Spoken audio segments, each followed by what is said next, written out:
Livro de Josué, capítulo de número 24, versículo 14 a seguir. Quem encontrou, diga glória a Deus. Diz assim a palavra do Senhor: agora, pois, temei ao Senhor e serviu com temei ao Senhor e serviu com sinceridade.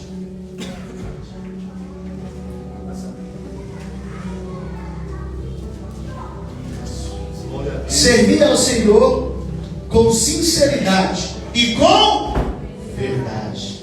E deitai fora os deuses, os quais serviram vossos pais além do rio e no Egito, e servi ao Senhor.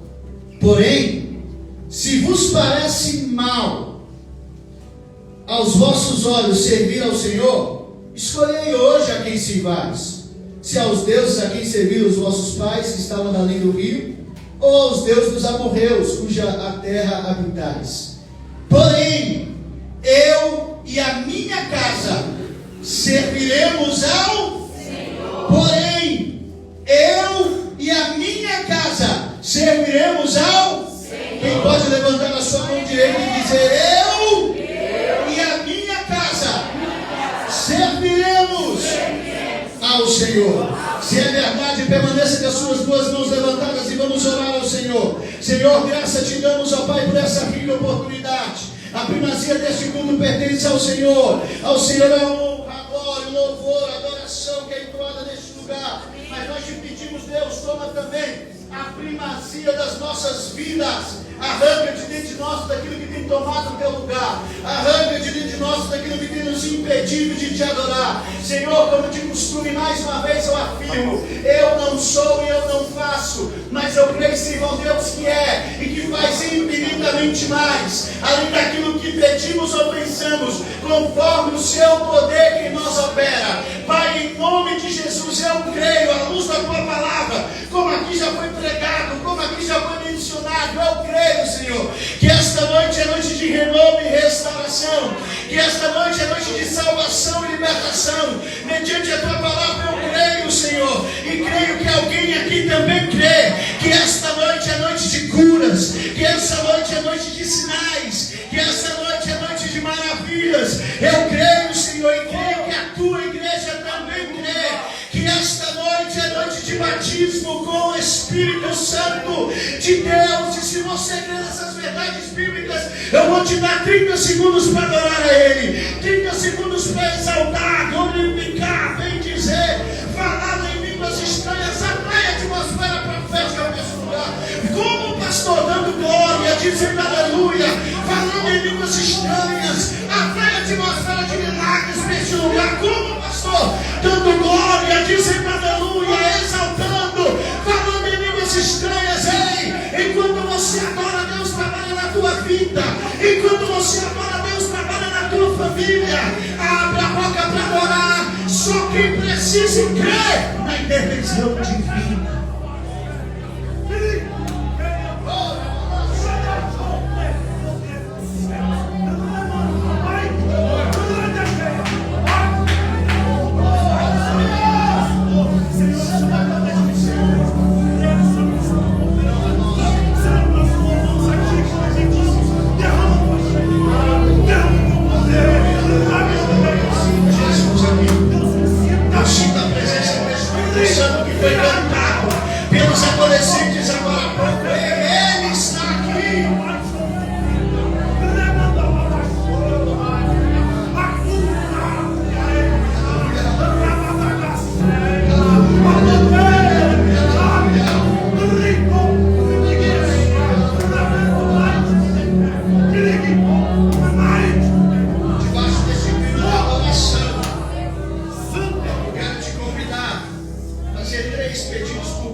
Permaneça com a sua Bíblia aberta.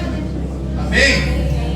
Queridos, esse texto é um texto bastante conhecido. Um brado de Josué.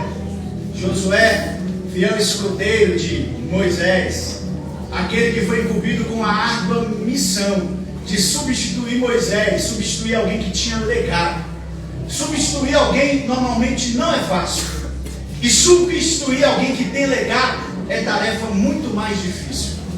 Josué deixou um legado, mas Josué partiu, e agora Deus dá ordem a Josué para que Josué conduzisse o povo. Nós sabemos da extraordinária trajetória de Josué. Ele é um baluarte, ele é alguém que fez a diferença na sua geração. Ele é alguém por meio do qual Deus foi glorificado na sua vida e através da sua vida.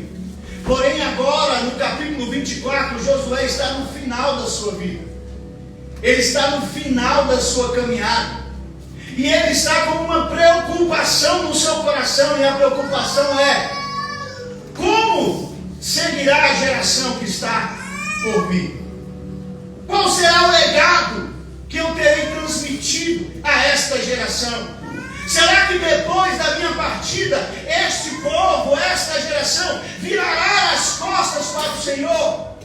Será que depois da minha partida, os filhos dos meus filhos, esta geração, negligenciará o culto e a adoração a Deus? Se você for olhar o capítulo anterior, Josué vai lembrar ao povo dos milagres operados por Deus. Ele vai falar das maravilhas realizadas por Deus para o povo. Ele vai tentar chacoalhar aquele povo por dentro, para que eles entendessem que o mesmo Deus que estava com eles no passado era o mesmo Deus que estava com eles no presente. O mesmo Deus que havia dado vitória a eles no passado era o mesmo Deus que daria vitória a eles no presente. O mesmo Deus que havia feito milagres extraordinários no passado era o mesmo Deus que, se eles permanecessem servindo a Ele, faria milagres extraordinários no presente. Mas Josué agora se depara com uma situação, e essa situação traz essas perguntas ao coração de Josué. Por quê? Porque Deus abençoou o povo agora com um tempo de paz. Deus abençoou o povo agora com um tempo de prosperidade.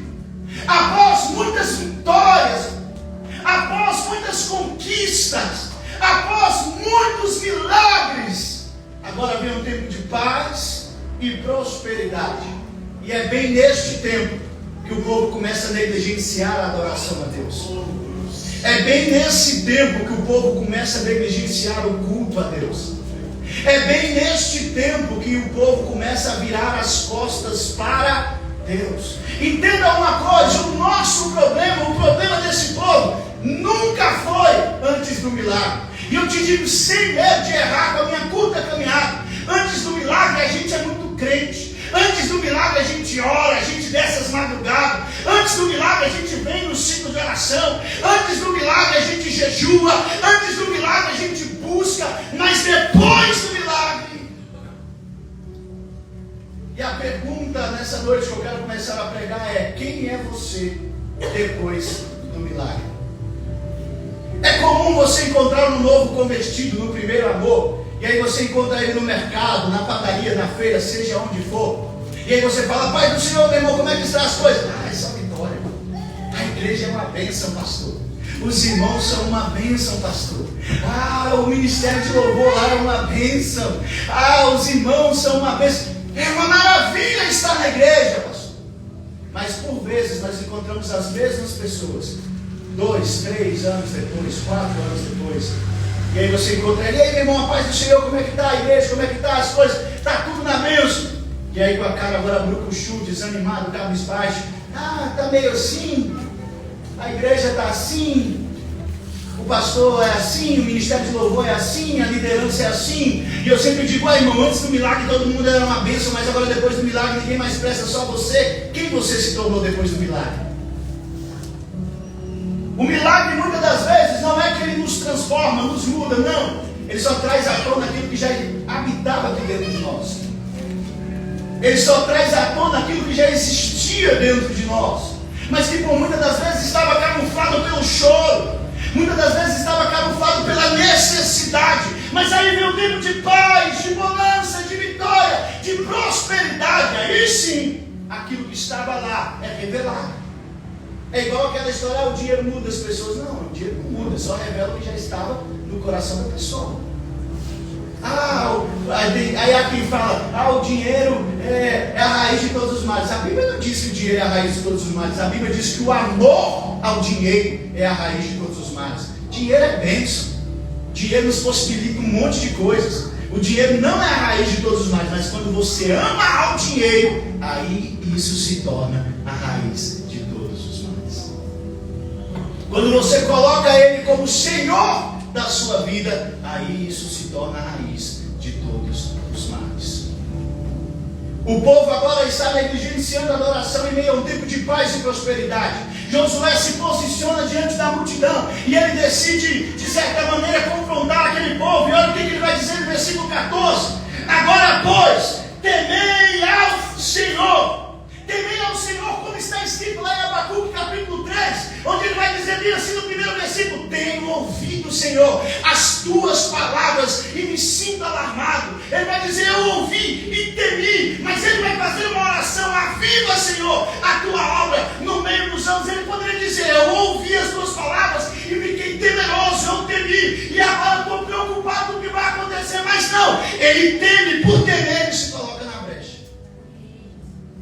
E por temer ele faz uma oração. E a oração de Abacuque é: aviva, Senhor, aviva a tua obra, aviva o teu povo, aviva a tua igreja no meio dos anos, no decorrer dos anos. Não estou entendendo, Abacuque, por que você não pediu avivamento no início? Porque no início está todo mundo no primeiro amor, todo mundo é avivado. Por que você não pediu avivamento no final? No final você já está enxergando a linha de chegada.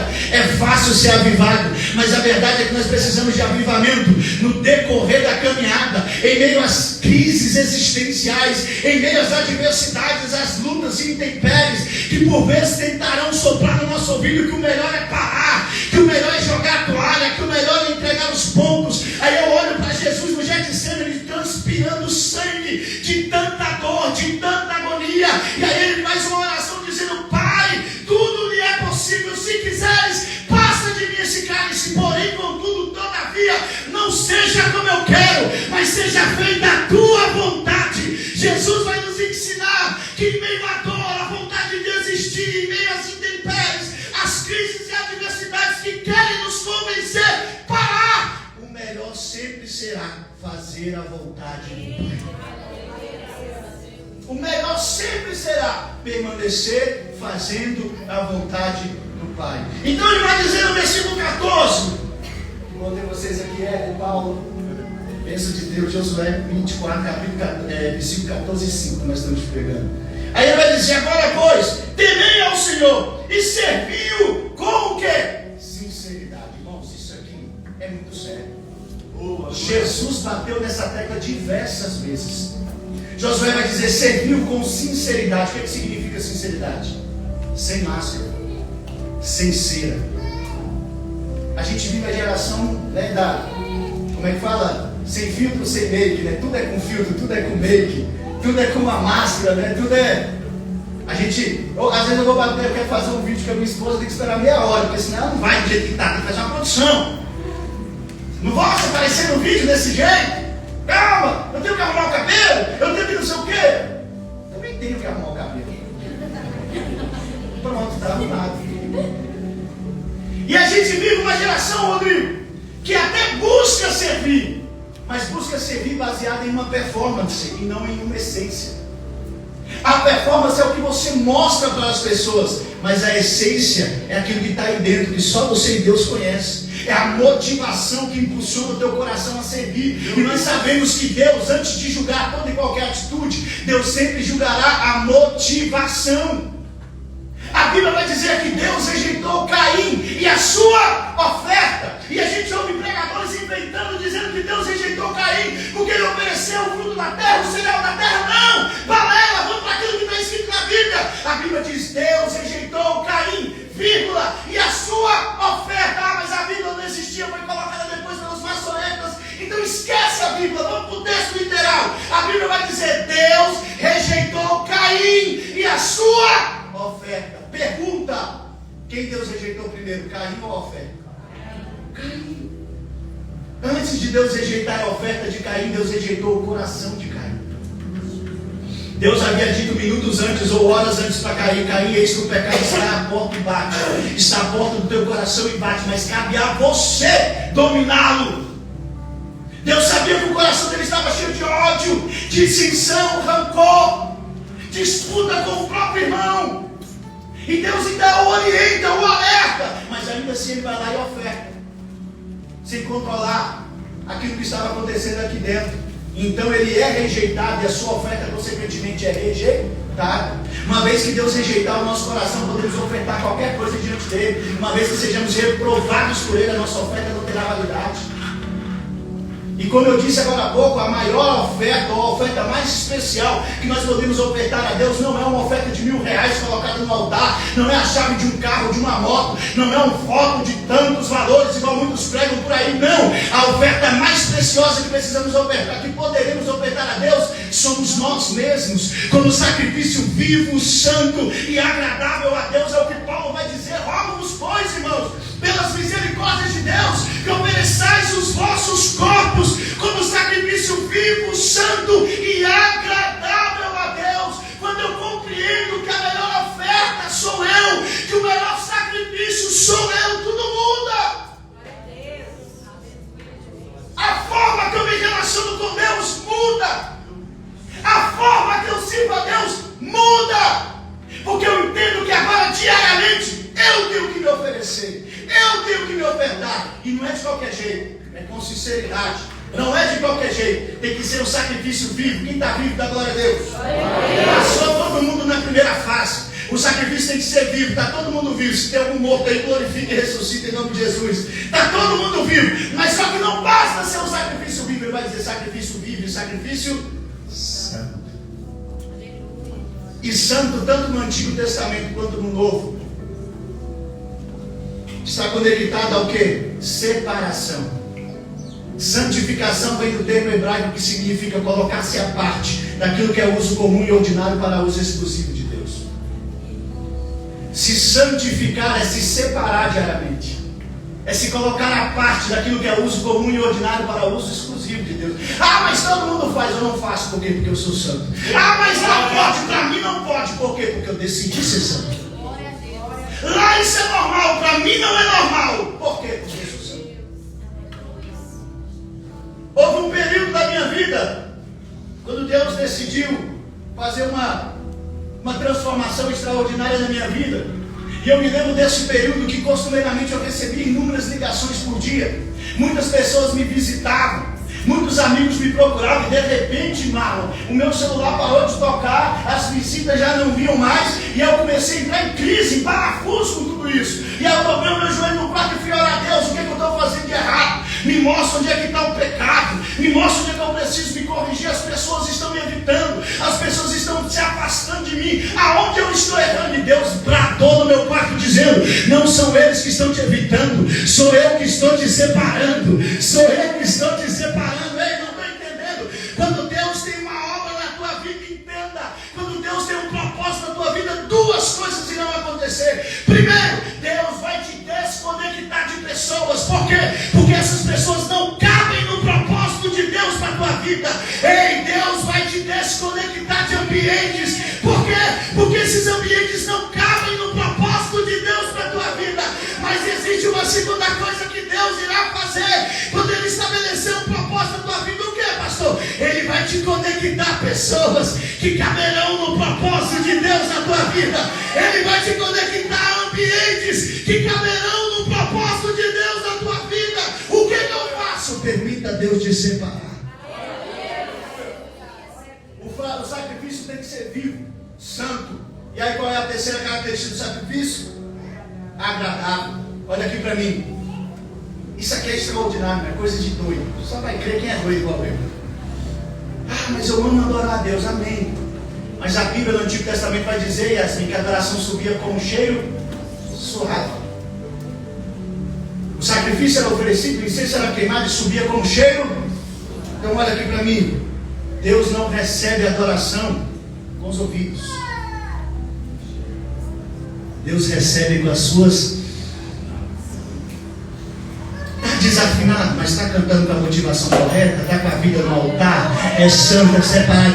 Está chegando a adoração até aqui. Ah, não, ele erra a nota, ele desafina, mas canta, está com a vida no altar, está separado, está se consagrando, está chegando a adoração. É como se o céu estivesse bloqueado e de repente alguém começasse a adorar com a sua vida, com o seu sacrifício diário, e isso fosse bombardeando o céu, isso fosse bombardeando as regiões celestiais, e isso chegasse a Deus nas alturas, e aí subisse uma fumaça de glória, uma fumaça de adoração, como se Deus estivesse falando: tem alguém me adorando, a igreja está me adorando, o louvor está me adorando, os adolescentes estão me adorando, os casais estão me adorando, as famílias estão me adorando. Quem me adorar, quem me adorar, quem me adorar.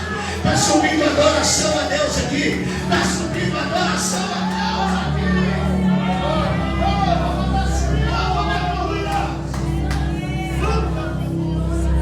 Então olha só, nós precisamos temer a Deus e servi-lo com sinceridade e com verdade. Eu já disse aqui que para Deus uma meia verdade é uma mentira inteira. Para Deus uma meia verdade é uma mentira inteira. Deus não usa atalhos, Deus usa caminhos. Deus não nos quer por metade, Ele nos quer por inteiro. Aleluia. É por isso que Ele vai dizer que temos que servi-los com sinceridade, sincera, sem máscara. Olha aqui para mim, Jesus se encontrou algumas vezes com os fariseus. Ele disse: hipócritas! Hipócritas no grego, úbricas, que significa atores de palco, personagens, alguém que fingem ser aquilo que vocês não são. É isso que Jesus está dizendo para os fariseus quando Ele os chama de hipócritas. Vocês têm performance. Por fora está tudo bonitinho, organizado, mas por dentro está como um sepulcro caiado. É isso que Jesus vai dizer aos fariseus. Vocês têm performance, mas falta essência, falta verdade, falta sinceridade. Que Deus nos ajude a não sermos performáticos na presença dEle e nem das pessoas que nos amam. Porque quando nós agimos assim, nós só estamos enganando as pessoas que nos amam. Porque a Deus ninguém engana. De Deus ninguém se esconde. Ele sonda o íntimo e o profundo do nosso coração. Logo, quando eu acho que estou enganando a Deus, eu não estou enganando a Deus. Eu estou no máximo enganando as pessoas, a mim mesmo, enganando as pessoas que me amam, as pessoas que estão à minha volta. O salmista vai dizer: se eu subir ao céu, lá Deus estará. Aí ele vai dizer: se eu descer ao mais profundo do mar, lá também Deus estará. O que ele está dizendo? De Deus ninguém se esconde. Ele está na sua casa, Ele está no teu quarto, Ele está no teu trabalho, Ele está até dentro do teu carro. De Deus ninguém se esconde. Por isso precisamos servi-lo com sinceridade e com verdade. E aí ele vai dizer assim: deitai fora os deuses, os quais serviram os vossos pais dalém do rio Egito. O que Deus está dizendo aqui por meio da boca de Josué? Entendam, não é porque os vossos pais fracassaram que vocês precisam fracassar também. Não é porque deu errado na vida dos seus pais ou dos seus familiares que precisa dar errado na sua vida também.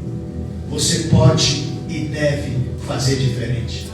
Quem está entendendo o que Deus está falando? Você pode e deve fazer diferente. Espera aí, pastor, explica de maneira mais clara. Eu vou te explicar. Números 17 vai narrar uma história onde há uma rebelião. Datã, Corá e Abirão se levanta contra Moisés e Arão, os líderes levantados pelo Senhor. E Deus, como consequência daquela rebelião, abre a terra, engole aqueles homens. Mas a Bíblia vai dizer que os filhos de Corá não foram engolidos pela terra. E aí a gente vai ver salmos mais para frente, salmos escritos pelos filhos de Corá, aqueles que eram filhos de alguém que fracassou, filhos de alguém que se rebelou contra Deus, mas eles se tornaram amantes do altar, eles se tornaram amantes da presença, eles se tornaram servos do templo. Ai, não estou entendendo. Olha aqui para mim, eu sou filho de pais separados, fruto de um lar desestruturado. Quando eu conheci minha esposa, ela também, fruto de um lar desestruturado, filha de pais separados. Quando a minha esposa nasceu, o pai rejeitou ela. Com 12 anos ela conheceu o pai rejeitou ela de novo.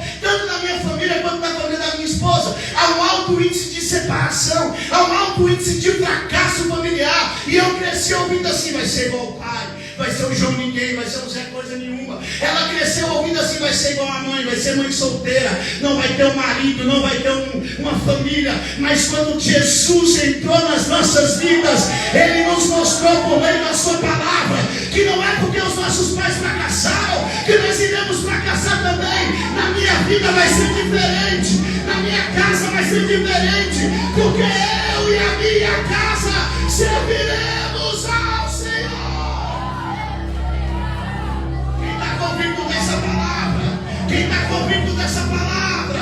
Ei, decida hoje por si mesmo, decida hoje pela sua casa, decida hoje pela sua família. Faça como Josué. Se vos parece mal servir ao Senhor, escolhei hoje a quem se faz. Porém, eu e a minha casa serviremos ao Senhor. Um homem não tem poder e nem autoridade para decidir por outros homens, mas ele tem autoridade e poder para decidir primeiro por si mesmo e depois pela sua família. Uma mulher não tem poder e nem autoridade para decidir pelas outras mulheres, mas ela tem poder e autoridade para decidir primeiro por si mesma e depois pela sua família. Eu não sei você, mas eu e a minha casa serviremos ao Senhor.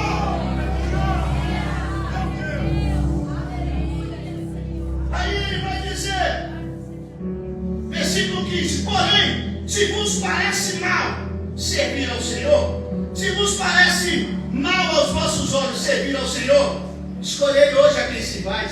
Escolhei. Faça um DDD. O que é um DDD? É uma decisão que decide destino.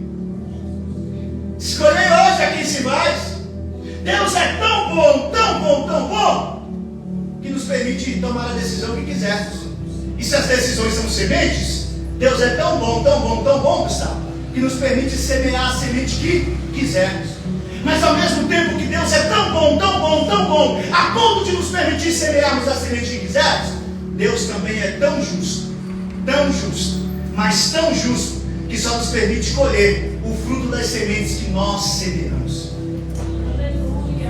Entenda, decisões decidem destinos. E a decisão que você tomará hoje vai decidir, vai influenciar diretamente o teu destino e o destino da tua família. Aleluia. Decisões decidem destinos. Eu sou livre para decidir o que eu quiser. É livre. Mas uma vez tomada a decisão, você se tornará escravo das consequências da sua decisão. Você é livre para escolher o que você quiser, mas uma vez feita a escolha, você se tornará escravo das consequências da sua escolha.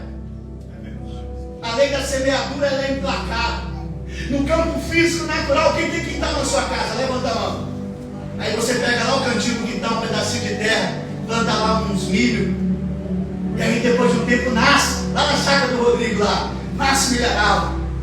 Ele plantou, e no campo físico natural, ele tinha direito de plantar, e ele colhe se ele quiser. Se ele não quiser, vai murchar tudo lá no pé.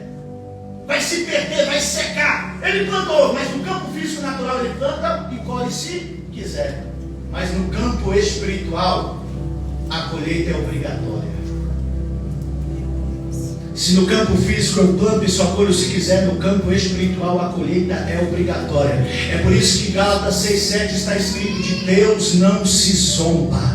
Tudo aquilo que o homem plantar, isso também colherá. Se nós não cuidarmos do solo que é o nosso coração e não formos criteriosos com as sementes que nós semearmos, nós não vamos poder reclamar dos frutos e nem da colheita que nós teremos. Decisões decidem destinos, e esta noite você tem a oportunidade de semear uma boa semente, de fazer uma boa escolha que vai decidir o destino da tua vida e da vida da sua família. Pense bem. Aleluia. Irmãos. Oh, aleluia. Olha o que Josué vai dizer: escolhei hoje a quem se faz. Se aos deuses dos vossos pais, se aos deuses dos amorreus da terra na qual habitais. Porém, fala do nome do seu lado, sempre tem um porém. Porque Josué está nos ensinando aqui: você não é obrigado a ir com os outros. Você não é obrigado a seguir a multidão. A multidão é a voz de Deus. Mentira, balela. Quem anda com a multidão quase sempre acaba perdido no meio dela. Você olha para a Bíblia, eu nem me lembro de algum momento no qual Deus esteve com a multidão. Os textos em grandes fatos bíblicos, Deus sempre esteve com a minoria. Mas eu vou seguir o que todo mundo está fazendo. Se você fazer o que todo mundo faz, você vai ter a vida que todo mundo tem.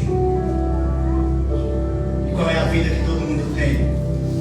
A maioria das pessoas estão fracassadas, estagnadas emocionalmente, prostradas, desanimadas, impossibilitadas de avançar.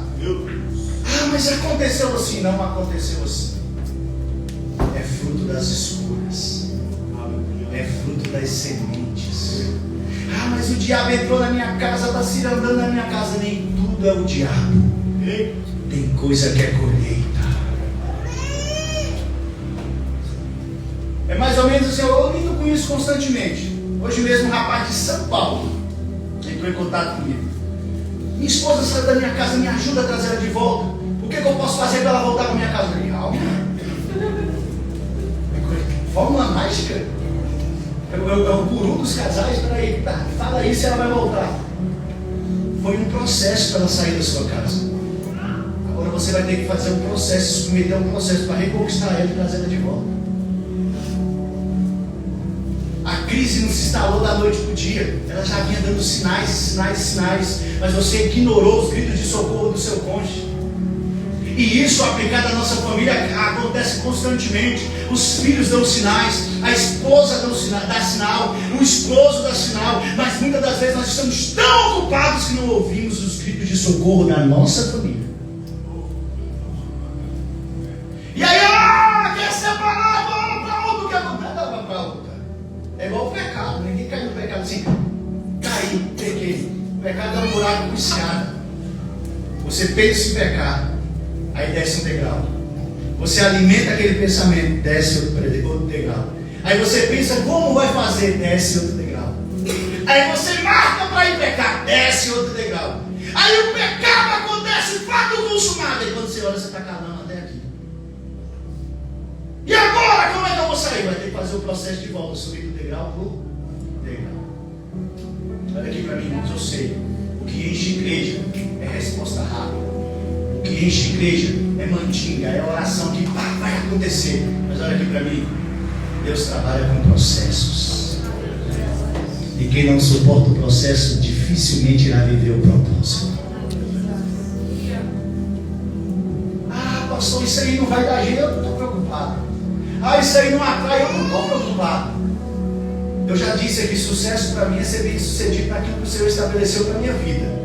A minha oração é que quando Ele me chamar, me encontre fazendo aquilo que Ele me chamou para fazer. O que Ele me chamou para fazer, para servi-lo com sinceridade e com verdade, sem máscara, sincera, aplicando a palavra da forma que ela é.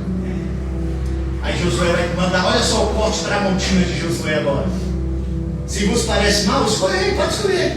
Porém, eu e a minha casa, igual o Marquinhos, serviremos ao Senhor. Josué decidiu primeiro por ele mesmo, segundo pela sua família. Olha aqui para mim, homens. Olha aqui para mim, homens. Olha aqui para mim.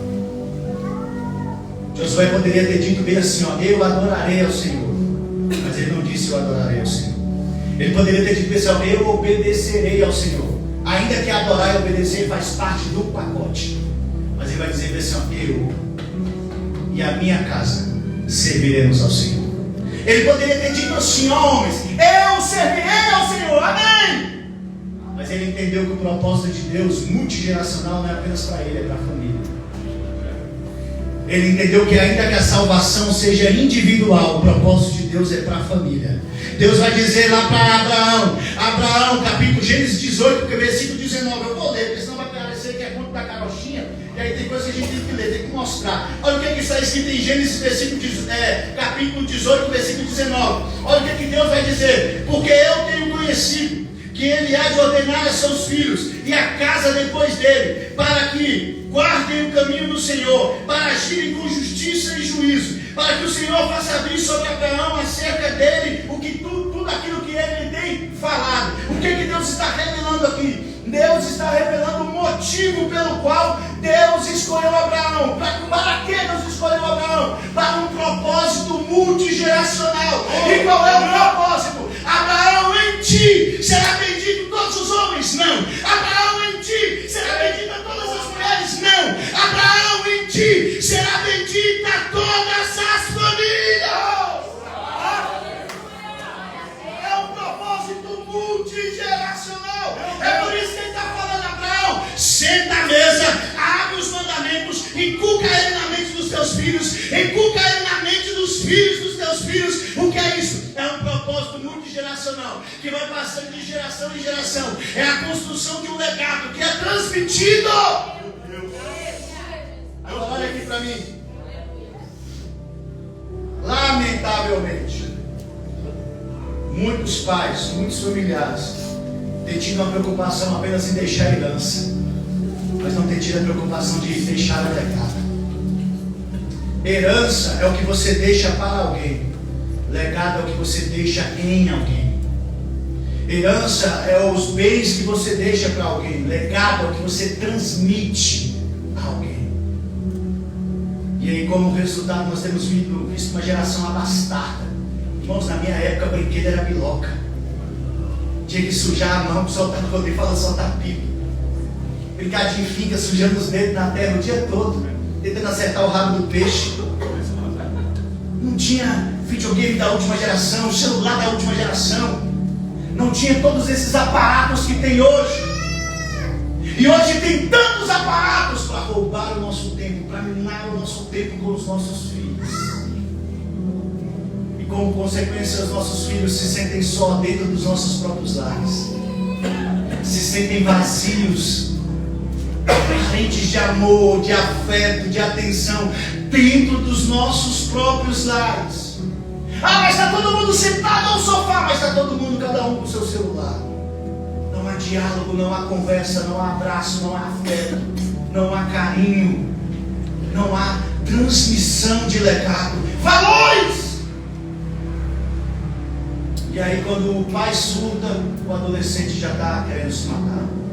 Quando o pai assusta, o jovem já quer sair de casa revoltado. Mas não começou ali, foi um buraco com escada que poderia ter sido evitado se lá atrás alguém tivesse bradado para todo o inferno ouvir: eu e a minha casa serviremos ao Senhor. E olha aqui para mim, irmãos, uma pessoa ser convencida da responsabilidade de servir ao Senhor já é difícil. Você convencer adultos hoje sobre a responsabilidade, cristãos, membros de igreja, batizados, discipulados, você convencer a eles sobre a nossa responsabilidade em relação ao serviço cristão já é difícil. Agora Josué vai elevar o padrão. Por quê? Porque ele vai levar a lei. Ele não decidiu só por ele, não disse eu, só isso já é difícil. Eu decidi por mim mesmo servir a Deus, já é difícil. Nós temos inúmeros adultos pseudos cristãos que não servem a Deus.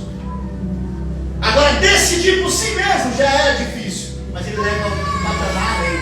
Porque ele decide primeiro por si mesmo, mas em seguida ele decide pela sua família. Ele diz: eu servirei ao Senhor, mas eu farei isso junto com a minha família.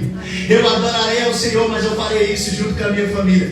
Ei, Josué entendeu que o ministério começa em casa. Josué entendeu que o primeiro ministério de todo homem e de toda mulher é a sua família. Olha o que Josué está dizendo: eu mais minha casa, igual ao que? Serviremos, serviço. O que significa serviço na Bíblia? Ministério, trabalho. Josué está dizendo: eu mais a minha casa igual a ministério. Ou seja, ministério começa em casa. Não estou entendendo, eu vou pregar para alguém aqui: queira ganhar o mundo, mas antes de ganhar o mundo, ganhe a tua casa. Queira fazer a obra de Deus fora do seu lar, mas antes de fazer a obra fora, faça dentro das quatro paredes. O pastor Melvin Huber, pai do pastor Ed Huber, que é o pastor do Luciano Subirá. Quem conhece o Luciano Subirá? Uma referência. O Ed Huber é o pastor do Luciano. E o pai do Ed, o pastor Melvin, antes de partir, Ele dizia assim aos seus filhos e à família reunida em volta da mesa. Olha isso aqui, irmãos. Ele vai dizer bem assim: eu não quero ser como Noé, que perdeu o mundo e ganhou a sua casa. Eu não quero ser como Davi. Também eu não quero ser como Davi, que ganhou o mundo e perdeu a sua família. E aí ele conclui dizendo: eu quero que eu, junto com a minha família, possamos ganhar o mundo para Cristo. Olha aqui para mim. Este homem partiu e todos os seus filhos permaneceram na obra do Senhor. Os netos deste homem, que já tem idade para servir, estão na obra e no ministério do Senhor. O que é isso? É a construção e a transmissão de um legado. Ele deixou herança, mas mais do que herança, ele deixou um legado que foi construído e transmitido aos filhos, e agora foi transmitido aos filhos dos filhos. Olha aqui para mim, paz! Há uma grande diferença entre ensinar e transmitir. A maioria de nós apenas ensinamos, mas não transmitimos. Para ensinar eu tenho vários recursos: dicção, oratória, cursos, aulinha de YouTube e um monte de coisas mais. Mas eu só transmito quando eu ensino de forma teórica aquilo que eu vivo na prática. Meu Deus. É por isso que muitos de nós ensinamos, mas não transmitimos. Porque quando nós tentamos ensinar com palavras, os nossos filhos não veem isso em nosso exemplo. E o melhor método de aprendizado é a observação. Observação do quê? De um exemplo. Logo, o melhor método de ensino é o exemplo, porque o melhor método de aprendizado é a observação. Eu vim pregar nessa noite para uma igreja que não vai fugir da sua responsabilidade. Eu vim pregar nessa noite para famílias, para pais e mães, famílias aqui representadas, que não vão fugir dessa responsabilidade. Olha aqui para mim, o pastor não é responsável pelo discipulado dos teus filhos. A líder de departamento dos adolescentes, os líderes dos jovens não são responsáveis. O departamento infantil não é responsável pelo discipulado dos seus filhos. O responsável pelo discipulado dos seus filhos são vocês, pais. A igreja vai apenas contribuir, colaborar. Os departamentos vão endossar, vão contribuir, vão colaborar. Mas entenda uma coisa: 2 horas de culto aqui no domingo não vão preencher aquilo que eles ouvem e veem durante toda a semana dentro da sua casa. Quem está entendendo o que Deus está falando? Deus. Que nós possamos dizer: eu e a minha casa serviremos ao Senhor. Josué decidiu primeiro por si mesmo, depois pela sua casa, pela sua família. Nós vivemos dias onde muitos fogem da sua responsabilidade. E quando surge um problema familiar, o marido diz: a culpa é da esposa. A esposa diz: a culpa é do marido. Os pais dizem: a culpa é dos meus filhos. Os filhos dizem: a culpa é dos meus pais. Mas hoje Deus está levantando alguém que vai se decidir primeiro por si mesmo e depois pela sua casa. Entenda, a mudança que a tua família tanto precisa, ela começa em você. A mudança que a tua casa tanto precisa, ela começa em você. Levanta a sua mão direita, só quem crê. Toma posse dessa palavra, diga assim comigo: no que depender de mim, haverá mais amor no meu lar. No que depender de mim, haverá mais perdão no meu lar. No que depender de mim, eu irei servir mais o meu lar. Eu e a minha casa serviremos ao Senhor. Quem crê pega, quem não crê larga. Deus está sendo glorificado. Deus está levantando famílias aqui neste lugar. Deus está levantando homens e mulheres que vão se posicionar pelos seus lares. Deus está levantando pessoas que vão construir e transmitir um legado a esta geração. Escute isso aqui. Isso aqui é muito forte. Posso falar? Posso ou não posso? Posso falar? Uma geração de homens e mulheres que não se posicionaram tem gerado uma geração de órfãos, de pais e filhos. porque não tiveram uma referência dentro do seu próprio lar. Olha aqui para mim, eu sei que o desafio é grande para mim e é grande para você também. O meu talvez seja um pouquinho maior, porque eu tenho 2 meninas. Já estou orando, e a mola no facão também. Vai chegar a data, vai chegar o dia, vai chegar os 18, 19, você vai chegar o dia que vão ter que casar. Enquanto isso eu já vou orando e a mola no facão, mas a minha oração é: Deus, envia um homem íntegro, envia um homem sincero, temente a Deus, que o sirva com verdade. Não precisa ser rico não, que seja íntegro, sincero, que sirva ao Senhor com integridade. Mas eu preciso entender que nós temos um desafio. Qual? Eu não posso apenas entregar a minha filha ou orar pedindo a Deus um homem com caráter, com integridade, com qualidades de homem de Deus, se nós não forjarmos nelas características de mulheres de Deus. A minha oração é que quando as minhas filhas chegarem a hora delas casarem, elas possam orar assim: Deus, me dá um marido que seja como meu pai, me dá um marido que trata a minha mãe como meu pai trata, me dá um marido que cuida de mim e que cuida dos meus filhos como meu pai cuida de mim e da minha irmã. E você que tem filho homem, que o teu filho possa orar: Deus, me dá uma esposa como a minha mãe, me dá uma esposa como a minha mãe, que é mulher de Deus, que é temente a Deus, que é auxiliadora do meu pai, que é adjuntora do meu pai. Ei, a referência sempre será a nossa casa. Por que tem adolescente jovem que não quer casar de jeito nenhum? Por que tem jovem que não quer formar família de jeito nenhum? Porque ele saiu de um lar atribulado, de um lar conturbado. E se você, jovem adolescente, viver esse ou isso, entenda, você pode fazer diferente. A sua história vai ser diferente. Deus vai fazer coisas novas na sua vida. Ah, mas aconteceu assim com os meus pais, com os meus avós. Acabou, vai parar na tua vida, vai parar na tua história, vai parar na tua família. Deus vai fazer uma coisa nova. E está entendendo o que Deus está falando? Escute isso aqui: nenhuma obra construída sobre os escombros da sua família pode ser vista como retrato de bênção, pois à luz da Bíblia isto é retrato de maldição. Vou repetir: nenhuma obra construída sobre os escombros da sua família pode ser vista como retrato de bênção, pois à luz da Bíblia isto é retrato de maldição. Nenhum sucesso compensa o fracasso do seu lar, seja ministerial, profissional, seja o que for. Ah, mas eu vou ser o pastor mais ungido. Vai perder sua família? Fracassou.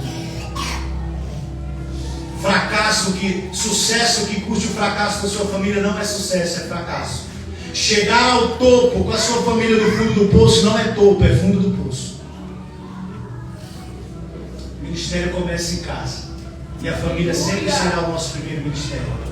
Nós vivemos dias onde carreiras duram mais do que casamentos. Sabe por quê? Porque a gente se dedica para tudo, irmãos, menos para ser bem sucedido dentro do nosso lar. Você quer um emprego bom? Aí você faz como muitos irmãos aqui estão fazendo. Teve a aprovação da Joélia, já tem da Yasmin, e tem de outros irmãos que estão aqui estudando. E tudo porque você colocou como meta: eu vou passar, eu vou aprovar, eu vou ser aprovado, eu vou vencer nessa área. Aí você se dedica horas e horas, você busca conhecimento, você corre atrás, você faz prova, você se lapida até que você seja aprovado. E aí na área terceirizada você faz cursos, você busca se aprimorar, você busca agregar uma pós, uma graduação, um bacharel e por aí vai. Mas quem aqui se prepara para ter uma família bem sucedida? Quem aqui se prepara para ter um casamento bem sucedido? O casamento não vem pronto, se constrói. E como construir um bom casamento se você não tiver boas ferramentas? Deus está falando aqui. Tenho certeza que Deus está falando aqui. Estou até acabando, preocupado é quem Deus está falando. Escute, não adianta nada vencer fora se você perder dentro da sua casa. Quando você vence fora, o seu tudo se torna nada. Quando você vence fora e perde dentro da sua casa, o seu tudo se torna nada. Mas quando você vence dentro, ainda que você perca fora, a tua família vai te dar paz, a tua família vai te dar segurança, a tua família vai te dar a certeza de que juntos vocês enfrentam qualquer parada. Olha aqui, eu sei que quando a gente prega uma mensagem assim, nós temos muitos irmãos que estão no segundo casamento, pode ter até no terceiro, e tem gente que o primeiro não deu certo e está à espera de um milagre. E essa pregação é para você também. Por quê? Porque Deus está te mostrando que você pode viver uma história diferente. Não deu certo na primeira, mas na segunda vai dar, porque agora você vai implantar os princípios corretos. Agora você vai andar à luz da palavra de Deus. Você vai tomar as decisões certas que vão beneficiar diretamente você e a sua família. Ah, eu fracassei no primeiro relacionamento, deu errado, pode ter dado, mas agora você tem a oportunidade de fazer diferente. Agora você tem a oportunidade de semear novas sementes e assim ter a perspectiva de uma colheita diferente. Quem está entendendo o que Deus está falando? Glória a Deus. Josué entendeu que, embora a salvação seja individual, o plano de Deus é para toda a família. Estou concluindo, já vou terminar. Tem mais 2 minutos? Sim ou não? Sim. Então repita comigo assim: cuidado com os extremos. Agora vira para o irmão que está do seu lado e fala: todo extremo é perigoso, e todo excesso esconde uma falta. Eu não estou entendendo, pastor. Você vai entender agora. Josué nos ensina o equilíbrio. Por quê? Porque tem 2 extremos no meio cristão e todo extremo é perigoso. O primeiro extremo é daqueles que, em prol da obra de Deus ou do serviço a Deus, negligenciam a família e entram num ativismo religioso. Pasme-se todos, nós temos igrejas na cidade que tem culto todo dia. Irmão, desculpa, com temor e tremor que eu falo isso aqui, mas uma igreja que tem culto todo dia, o objetivo dela não é a edificação das famílias, é dízimo, é oferta, é arrecadação. Por quê? Porque ser pai, ser marido, ser esposo, ser esposa, demanda tempo. Se você não tem tempo para viver o evangelho na sua casa e na sua família, se você não tem tempo para viver os princípios da palavra de Deus com os seus filhos, com a sua família, alguma coisa está errada. Então cuidado com o ativismo religioso. Ah, mas eu tenho que fazer isso, eu tenho que não sei o que. O que eu conheço de homens, pregadores que tinham potencial, que perderam a sua família. O que eu conheço de mulheres com potencial na obra de Deus, que perderam a sua família. Que o seu casamento foi para as cucuias. Por quê? Porque colocou a obra de Deus em primeiro plano, na frente da sua família. Agora eu vou dizer algo: quem crê pega, quem não crê lá, roda aqui para mim. Antes de Deus instituir a igreja, Deus instituiu a família. A família anterior à igreja. Deus tinha um plano de remissão, de salvação para o mundo. E Deus não iniciou esse plano com uma igreja. Deus iniciou com uma família. A família anterior à igreja. Quando Deus instituiu a família, não tinha religião, não tinha templo, não tinha igreja. Porque a família é o maior projeto de Deus aqui na terra. Quem está entendendo o que Deus está falando? Então cuidado com os extremos. Tem pessoas que não foram discipuladas, foram adestradas a estarem todos os dias no templo, todos os dias na igreja, todos os dias. Isso aqui não é discipulado, isso é adestramento. Você precisa de tempo para entender esse dia, irmão. Ah, para a gente mandar uma mensagem de manhã, só viu agora, tá tudo. É porque ele se demorou, velho. Eu estava me esforçando para viver o que eu prego, velho. Eu passo o dia tentando viver o que eu prego. Eu passo o dia tentando servir, tentando fazer a obra. E se eu não deixar o celular de lado, as coisas não andam. Ah, mas é porque a gente está aqui, vamos lá, vamos não sei o que, tá lá, irmão. Para, de vez em quando. Começa a viver aquilo que você acredita. Primeiro dentro do seu lar, depois fora dele. Se preocupa, sabe? Vou fazer o tempo, fazendo. Respira. Olha aqui para mim, diga assim comigo, levanta sua mão direita e diga assim comigo. Pausas são necessárias. Diga: pausas são necessárias.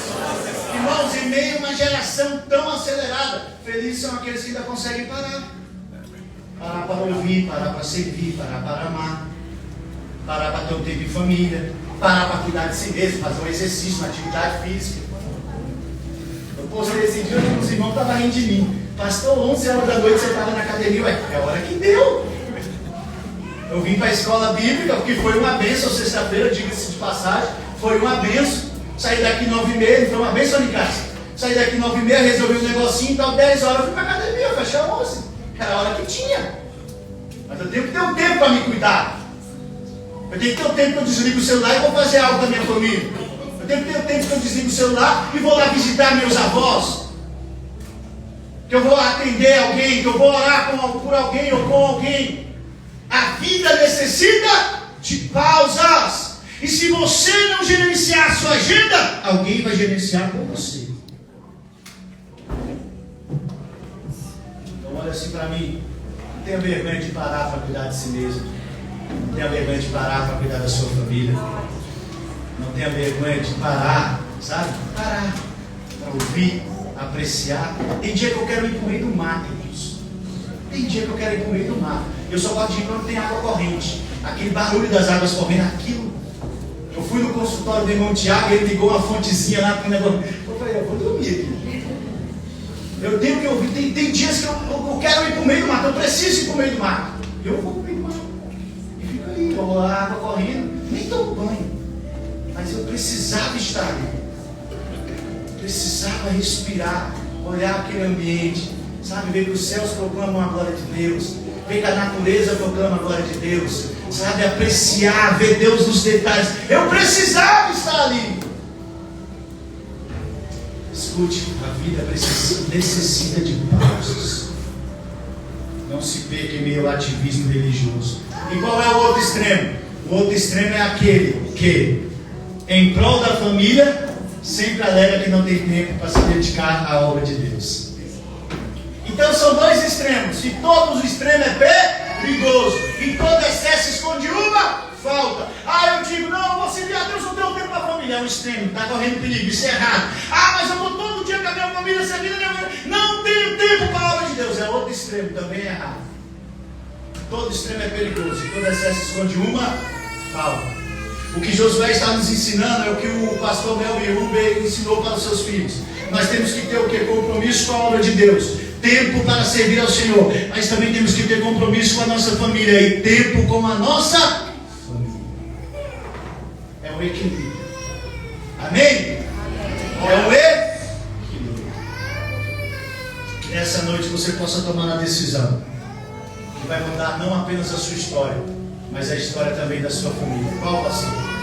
Você possa dizer como Josué disse: eu e a minha casa serviremos ao Senhor. Não me importa. Não é que ele estava fazendo pouco caso com a decisão das outras pessoas. Não é que ele não estava preocupado com o destino das outras pessoas. Mas ele estava dizendo, independente da decisão que vocês tomarem, independente de quem vocês escolherem para servir, eu e a minha casa serviremos ao Senhor. Que Deus venha derramar a sua graça e a sua misericórdia sobre as nossas vidas. Duda, dá para cantar uma canção aí? Que mal.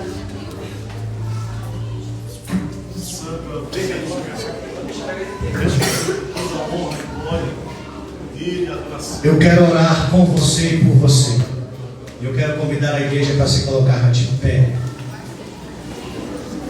Dá para cantar aquela música? Eu não sou mais escravo do medo, sou um filho de Deus. Somos filhos de Deus.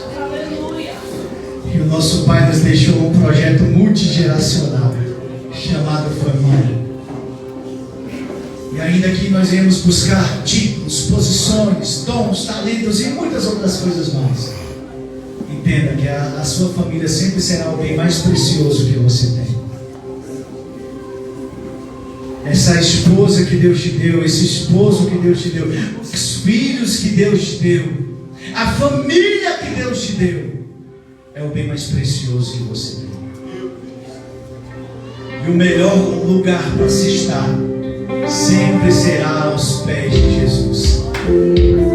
Os homens buscam chegar em lugares altos, mas o sábio, um homem muito bem elucidado, um vencedor em sua vida, pastor José Rodrigues, líder da NCM, um homem que era médico, dono de diversos hospitais, e que um dia ele vendeu os hospitais, deixou de atender e começou a ir para o Nepal, Camboja, lugar que ninguém queria ir, pregar a palavra do Senhor.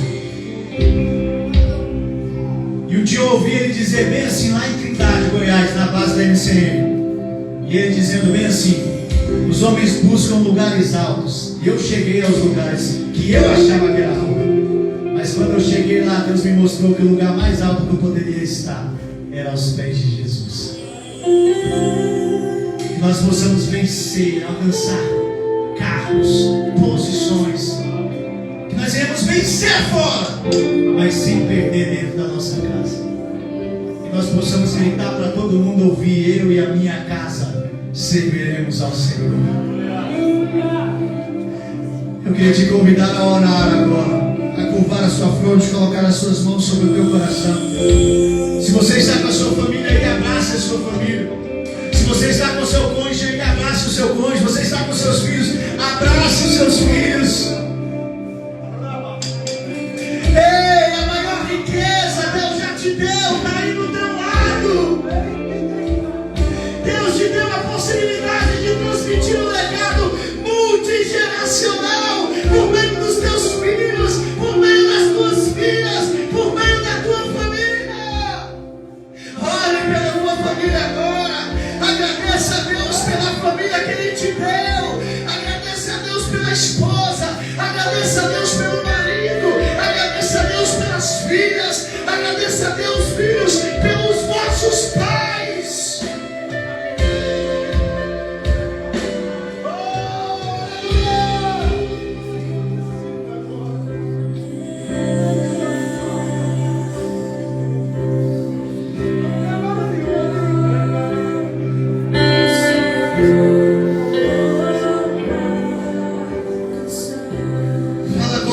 Fala com Deus, como é que está a tua casa? Como é que está a tua família? Tem um legado sendo construído lá, tem um legado sendo transmitido lá. Como é que anda a tua casa? Como é que anda a tua família?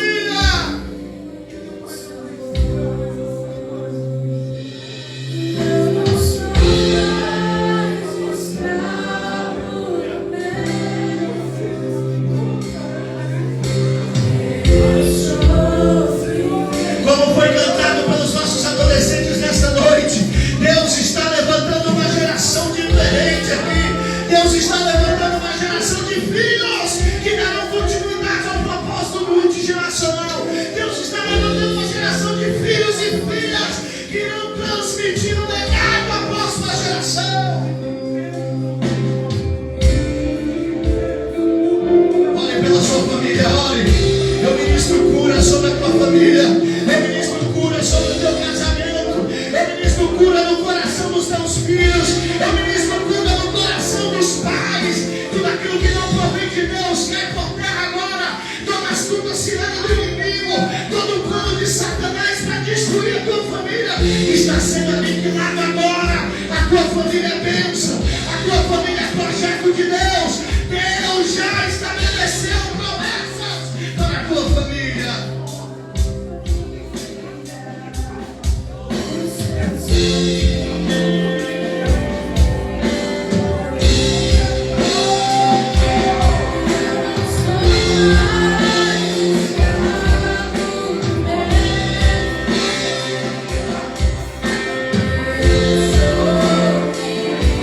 Não desista da sua família. Não desista da família que Deus te deu. Não desista da tua casa. Não desista de servir ao Senhor junto com a tua família.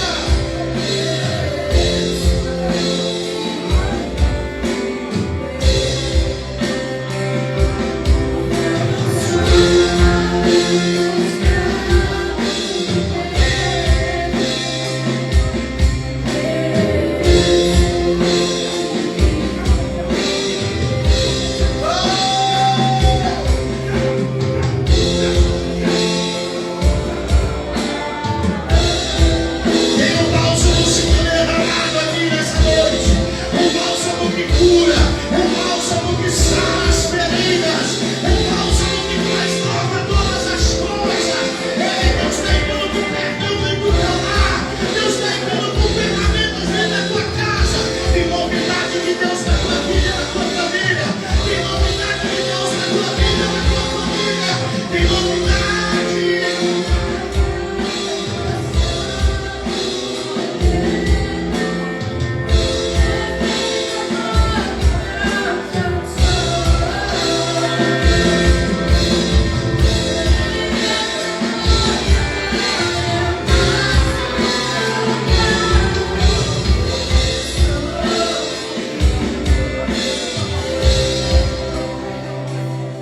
sobre a sua família.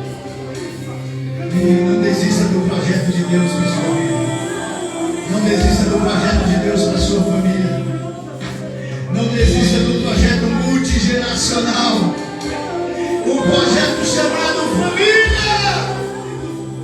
É um projeto de Deus para a minha e para a sua vida. Aleluia. Eu quero orar com você e por você. Com você e por você que nessa noite entendeu que precisa se posicionar. Eu preciso orar com você e por você que entendeu que essa noite você não pode sair daqui do mesmo jeito que você entrou. A mudança que a tua família tanto precisa, ela começa em você. Ah, eu não sou casado ainda, não tenho filhos, mas a mudança da tua família começa em você. Você tem pais, você tem irmãos, você tem tios, tias. Deus vai fazer algo novo na tua família através da sua vida. A mudança que a tua família tanto precisa começa em você. Deus falou ao coração de alguém aqui nessa noite. E se você tem esse entendimento, e se você quer se posicionar nessa noite, se posicionar pela sua casa, se posicionar pela sua família, como quem está dizendo, eu e a minha casa serviremos ao Senhor. Eu preciso orar com você e por você nessa noite. Mas entenda, a fé não é imposta. A fé, ela é manifesta. E se você crê, e Deus falou no teu coração, e nessa noite você quer sair daqui posicionado para viver uma nova história, saia do seu lugar e venha diante do altar que eu preciso orar por você.